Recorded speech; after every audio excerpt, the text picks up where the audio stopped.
Alors, bonsoir, chers collègues. Bienvenue à la séance ordinaire de la MRC de Portneuf du mois de mars 2023. Donc, vous avez tous reçu projet d'ordre du jour accompagné du cahier des participants.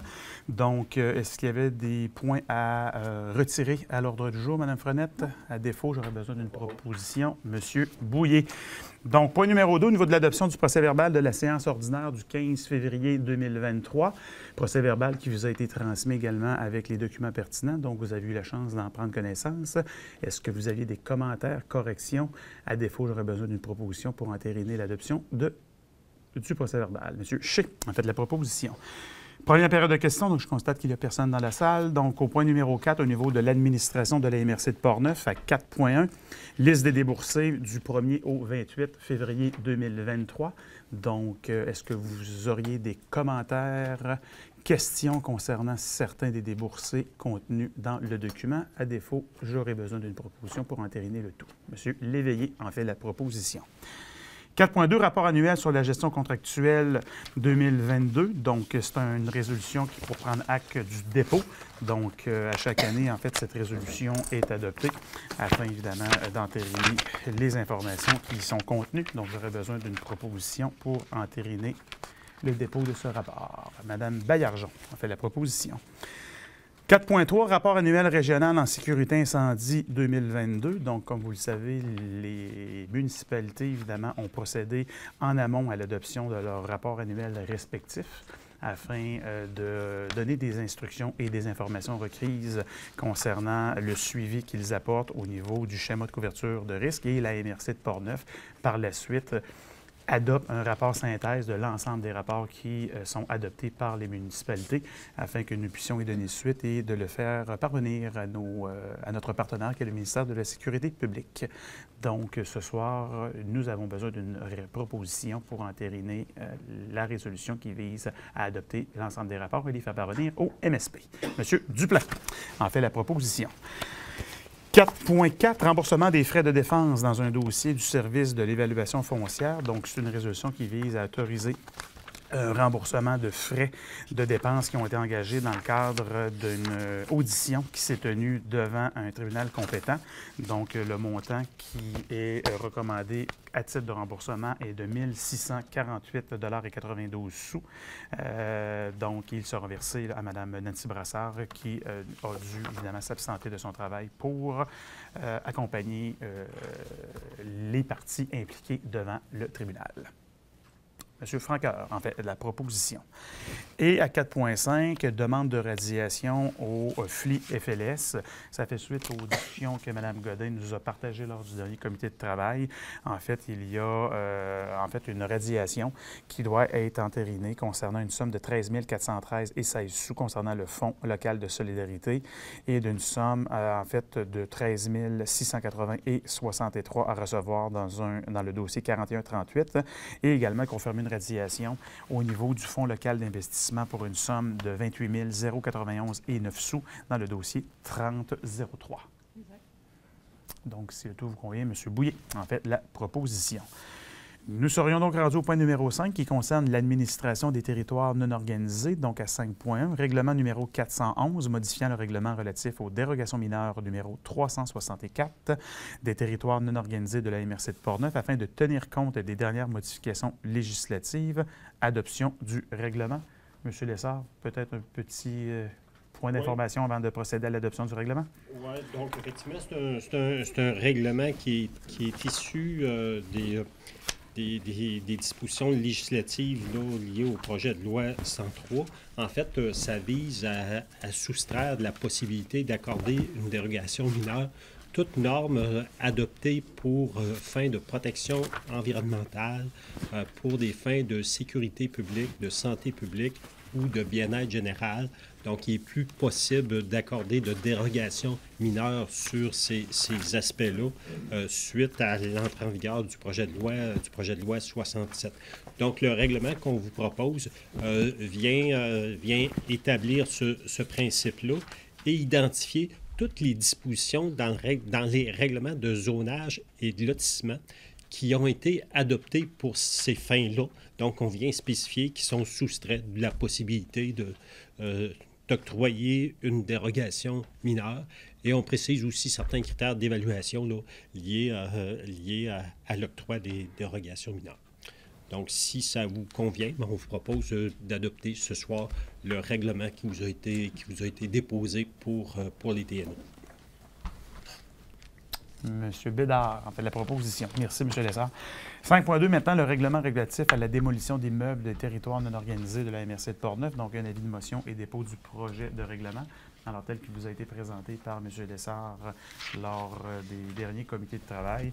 Le gouvernement du Québec a décidé, en fait, d'imposer de nouvelles obligations législatives à l'ensemble des municipalités du Québec qui visent à, en fait, encadrer davantage les dispositions qui concernent la démolition d'immeubles. Considérant que le conseil de la MRC de Portneuf agit comme conseil municipal des TNO, on doit également procéder à l'adoption et la mise en place de cette nouvelle mouture. Donc, ce soir, nous avons besoin d'abord, d'un avis de motion pour enclencher la démarche et de procéder à l'adoption du premier projet de règlement. Monsieur Perron, en fait, la proposition. 5.3, intervention incendie dans les territoires non organisés, autorisation de payer. Donc, le tout fait également suite aux discussions que nous avons eues récemment lors du comité de travail qui visait à nous interpeller sur des enjeux qui ont été occasionnés par, je dirais, des appels qui ont été effectués par le central pour que certains services incendies se déploient afin, évidemment, d'accompagner des interventions en milieu isolé. Donc, tel qu'il vous a été expliqué, nous vous recommandons que ces sommes qui ont été engagées soient défrayées à même, évidemment, les territoires non organisés, à même leur budget, considérant que c'est des interventions qui ont été réalisées sur leur territoire. Donc, si le tout vous convient, M. Gladu en fait la proposition. Service de l'aménagement du territoire maintenant et de l'urbanisme, certificat de conformité au schéma d'aménagement et de développement au nombre de 9. Monsieur Lessard, je vous cède la parole. Oui, effectivement, 9 règlements qui vous sont présentés ce soir. Je vais faire ça succinctement. Le premier règlement concerne une modification au règlement de zonage de la municipalité de Deschambault-Grondines. En fait, le règlement adopté vise à autoriser les conteneurs métalliques dans certaines zones de la municipalité selon certaines conditions particulières. Donc, le schéma d'aménagement contient aucune mesure particulière à cet effet. Le deuxième règlement concerne aussi une modification au règlement de zonage de la municipalité de Deschambault-Grondines. Ce règlement-là vise à préciser les modalités d'application de la marge de recul prescrite à l'égard de l'autoroute 40 dans le respect des conditions qui sont prévues au schéma d'aménagement à cet effet.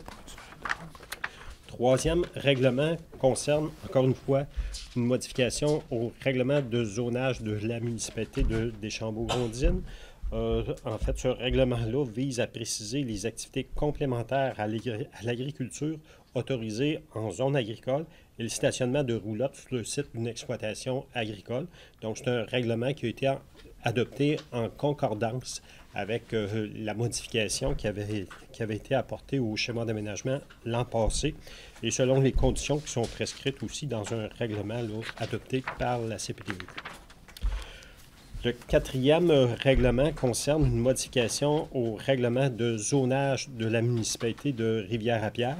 Le règlement adopté vise à créer une nouvelle zone forestière et à y autoriser certaines activités d'entreposage, notamment dans des bâtiments de ferme désaffectés qu'on y retrouve. Donc, c'est un règlement qui répond aux conditions d'exception qu'on retrouve à l'intérieur du schéma d'aménagement. Cinquième règlement concerne l'adoption d'un règlement sur la démolition d'immeubles pour la municipalité de Rivière-à-Pierre. Donc, ce règlement-là fait suite aux nouvelles obligations prescrites par la loi pour encadrer la démolition d'immeubles qui présentent un intérêt patrimonial. Donc, c'est la première municipalité à adopter un tel règlement dans Portneuf. Donc, au cours des prochains mois, toutes les autres municipalités devraient adopter un tel règlement. Donc, ça respecte les exigences du schéma d'aménagement. Sixième règlement, c'est une modification au règlement de zonage de la ville de Saint-Raymond. En fait, ça vise la création d'une zone résidentielle rurale à même une zone forestière. La zone créée vise aussi à permettre les équipements de traitement des eaux usées en vue de répondre aux besoins de la ville de Lac-Sergent qui est située juste à proximité. Donc, ça respecte les conditions prévues au schéma d'aménagement. Septième règlement concerne l'adoption d'un règlement sur les usages conditionnels de la ville de Saint-Raymond. Ça vise en fait à encadrer l'exploitation de résidences de tourisme dans une zone forestière de villégiature selon certains critères d'évaluation. Ça respecte les exigences du schéma d'aménagement. Huitième règlement, ça concerne une modification au règlement relatif à l'administration des règlements d'urbanisme de la ville de Saint-Raymond. En fait, ça vise l'ajout d'une rue privée reconnue par la ville et pouvant donner droit à l'émission d'un permis de construction pour les propriétés qui en sont adjacentes. Ça respecte les exigences du schéma. Et neuvième et dernier règlement concerne une modification au plan d'urbanisme de la ville de Saint-Raymond. Ça vise en fait à créer une affectation résidentielle rurale afin de reconnaître les propriétés à vocation résidentielle situées aux limites de la ville de Lac-Sergent. Et c'est en lien avec un projet de construction d'une usine de traitement des eaux usées de la ville de Lac-Sergent qui est située juste à proximité. Donc, l'ensemble des règlements qui nous ont été transmis nous apparaissent conformes aux exigences du schéma d'aménagement et on vous recommande d'autoriser la délivrance des certificats de conformité. Parfait. Merci beaucoup, M. Lessard. M. Francaire, vous en faites la proposition. 6.2, donc avis de la MRC de Portneuf concernant une demande de fermeture d'un tronçon d'un chemin existant sur les terres publiques de la ZEC Batiscan-Nelson. Donc, la CAPSA a adressé une demande à la MRC concernant la fermeture d'un tronçon qui est situé dans le secteur du lac Édith sur le territoire de la ZEC Batiscan-Nelson. En fait, le tronçon demandé n'est pas entretenu et nuit actuellement aux habitats sensibles de l'Omble de Fontaine et constitue également un doublon sur un chemin déjà existant qui est situé plus au nord. Donc, la CAPSA sollicite l'intervention de la MRC afin qu'on puisse donner une recommandation favorable à leur démarche. Donc, si tout vous convient, on aurait besoin d'une résolution. Monsieur Rivard, Portneuf, en fait, la proposition. 6.3, avis de la MRC de Portneuf relativement à une demande d'autorisation formulée à la CPTAQ par la Ville de Pont-Rouge et renonciation au délai. Alors, essentiellement, la Ville de Pont-Rouge souhaite s'adresser à la CPTAQ pour obtenir l'autorisation de procéder à l'acquisition d'une petite parcelle de terrain destinée à l'implantation d'un bâtiment utilitaire pour le traitement de l'eau potable dans le secteur des puits municipaux Paquette.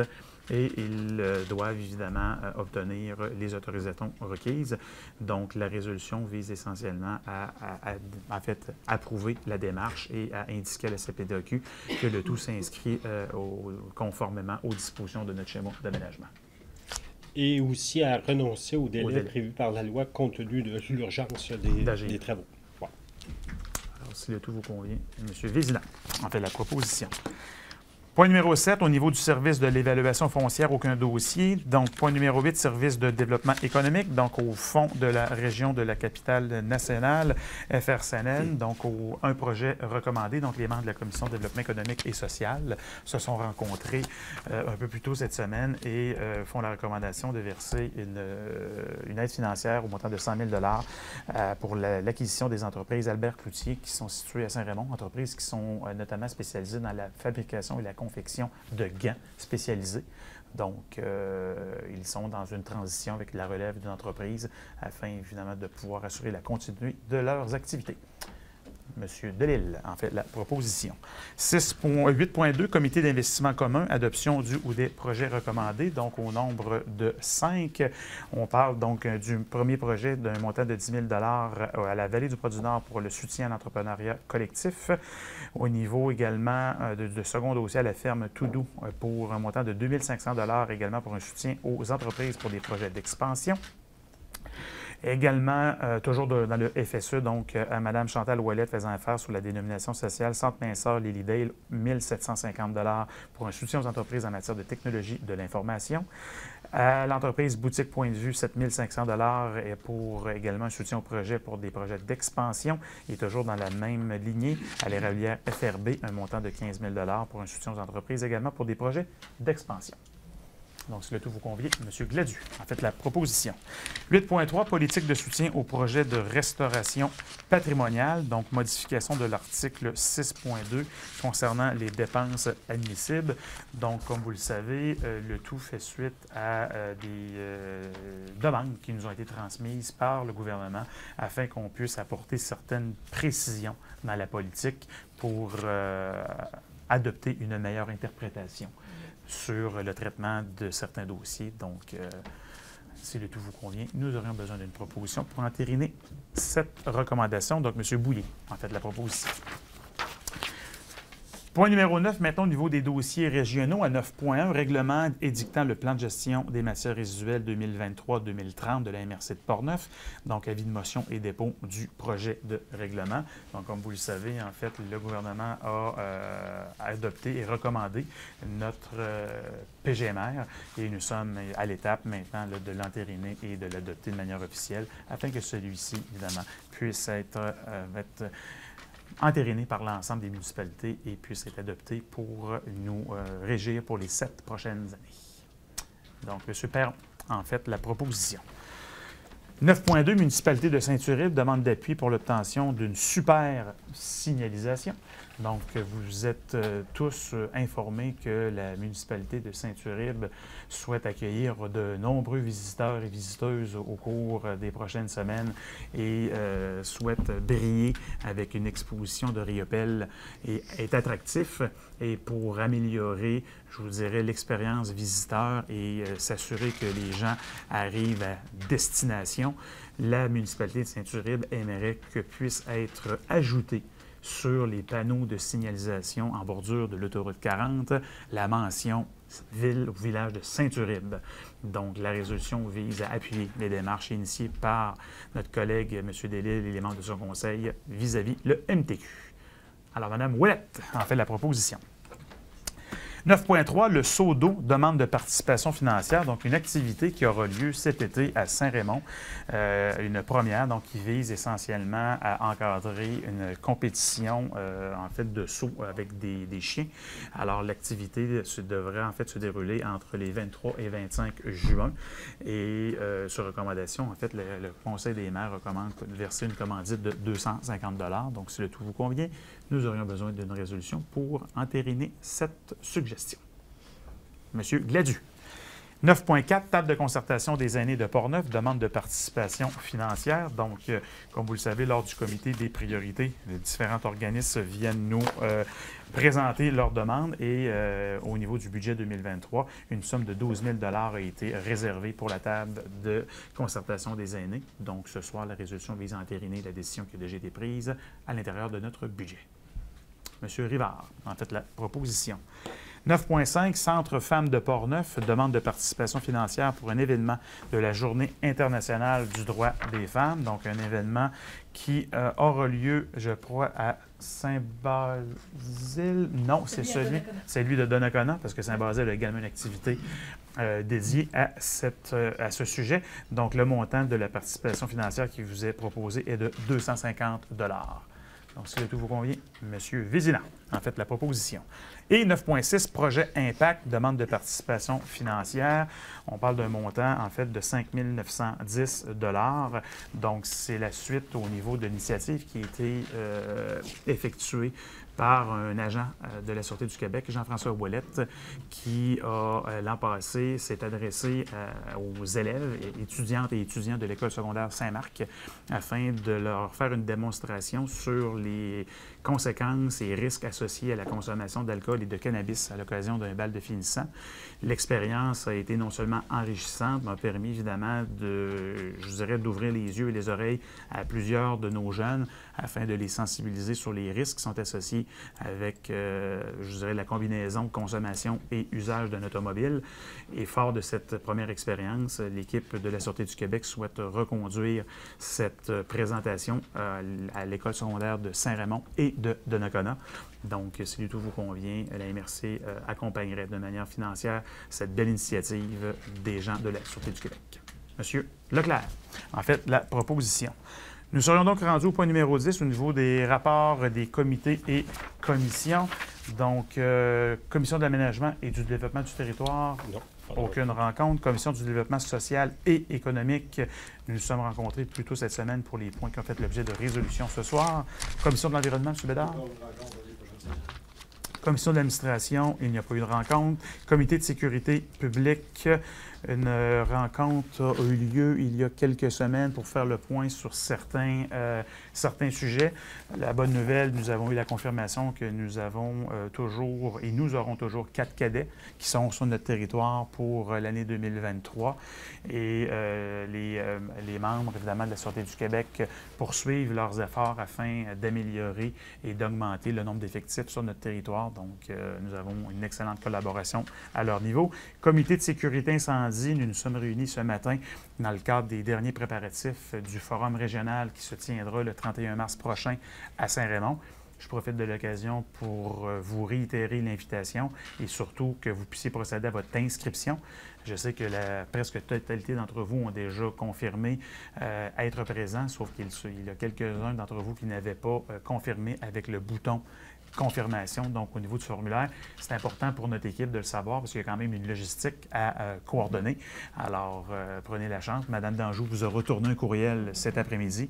Alors, on va, à défaut, faire des suivis personnalisés la semaine prochaine. On compte sur votre présence, sur la présence de vos directeurs et directrices générales, de vos directeurs incendie, des conseillers, conseillères municipales responsables du dossier incendie de vos municipalités.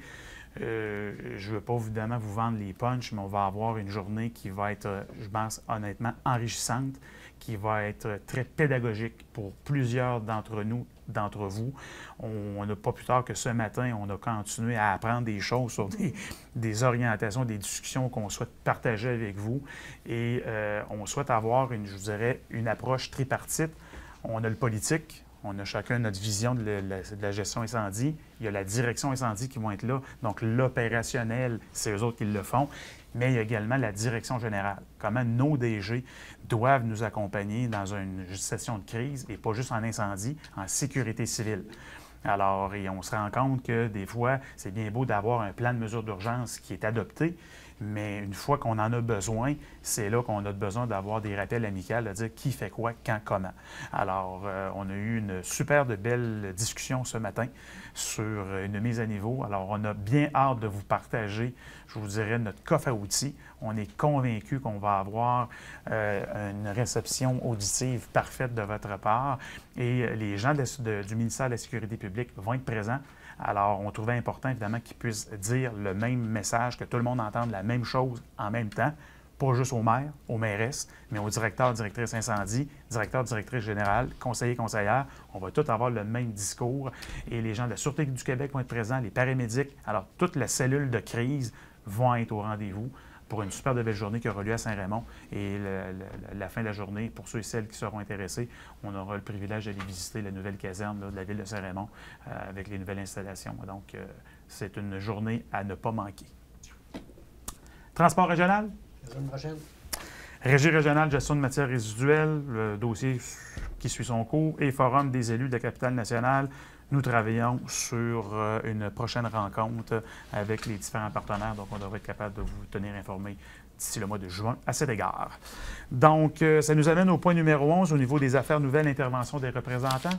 Est-ce que j'ai des collègues qui aimeraient prendre la parole? Non. Alors, je comprends que c'est parfait. Donc, évidemment, 31 mars, au risque de me répéter, journée à ne pas oublier. Donc, seconde période de questions. constate qu'il n'y a personne dans la salle. Donc, ça nous amène à noter à vos agendas respectifs la prochaine rencontre, donc notre comité de travail qui aura lieu au début du mois d'avril. On aura la chance de vous transmettre de nouveau des courriels pour vous indiquer l'heure et l'endroit. Et d'ici là, évidemment, j'aurai besoin d'une proposition pour procéder à la levée de l'Assemblée. Alors, M. Léveillé en fait la proposition. Donc, je vous souhaite à tous et à toutes une belle fin de soirée. Merci.